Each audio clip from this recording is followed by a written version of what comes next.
नमस्कार। आज हम सभी परन क्या है इस पर चर्चा करेंगे।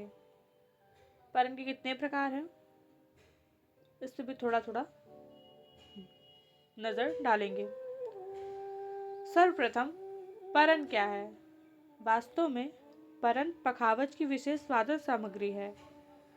परन पखावज के जोरदार और गूंजदार बोल जैसे धागे, तेटे, धेटे, कत और गदिगन बोलों से बनी एक स्वतंत्र रचना है। परन शब्द की उत्पत्ति संस्कृत शब्द प्रमाण या पर्ण से मानी जाती है। कुछ लोग प्रमाण का ही अपभ्रंश भाषा ही पर्ण मानते हैं। जिस प्रकार एक वृक्ष पत्तों से सुसज्जित होकर पूर्ण रूप से सुंदर दिखाई देता है, उसी प्रकार परन ताल की मुख्य संरचना पर जब जोरदारी के साथ बजाई जाती है तो वह ताल वादन को सुंदरता प्रदान करती है। कुछ विद्वान इसे प्राण शब्द भी जोड़ते हैं क्योंकि वह वादन में प्राण फूंकने का कार्य करती है। वादन में प्राण फूंकने का कार्य कौन करती है? तो वह परन है।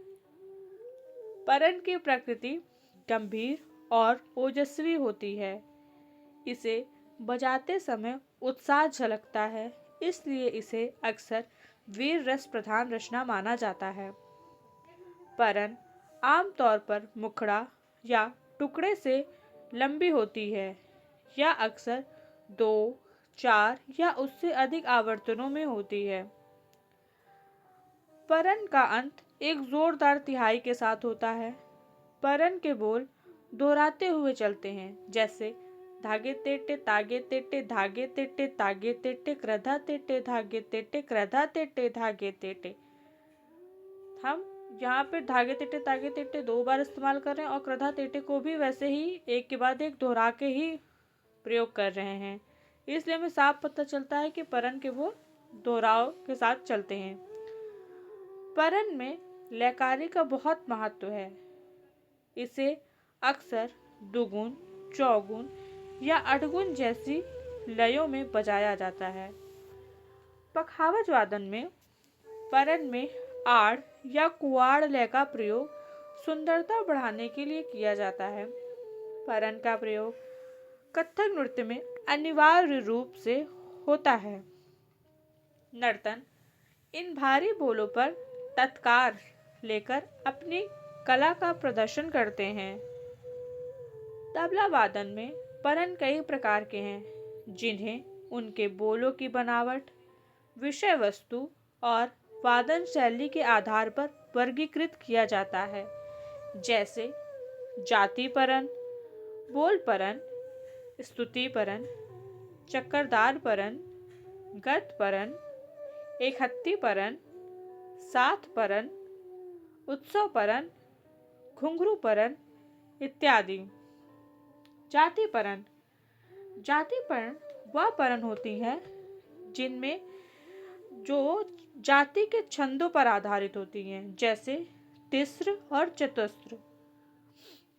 बोल परन में पखावज के शुद्ध बोलों के साथ साथ कविता के अंश भी देखने को मिलते हैं। सार्थक शब्द भी प्रयोग होता है इनमें, इसलिए इसे बोल परन कहते हैं। स्तुति परन या देवताओं की स्तुति पर आधारित होती है। इसमें गणेश परन, शिव परन, लक्ष्मी परन प्रमुख हैं।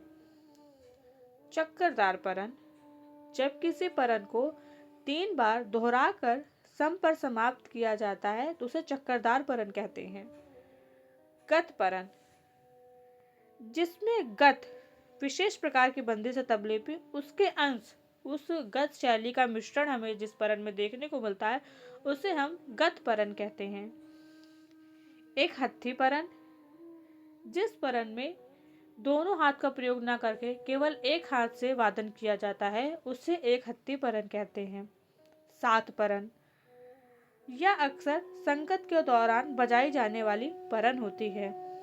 उत्सव परन त्योहार या विशेष अवसरों पर आधारित, जैसे होली परन, रास परन या शिव विवाह परन, ये सब उत्सव परन है। घुंघरू परन, इनमें घुंघरू की झंकार जैसे प्रवाह उत्पन्न करने वाले बोलों का प्रयोग होता है।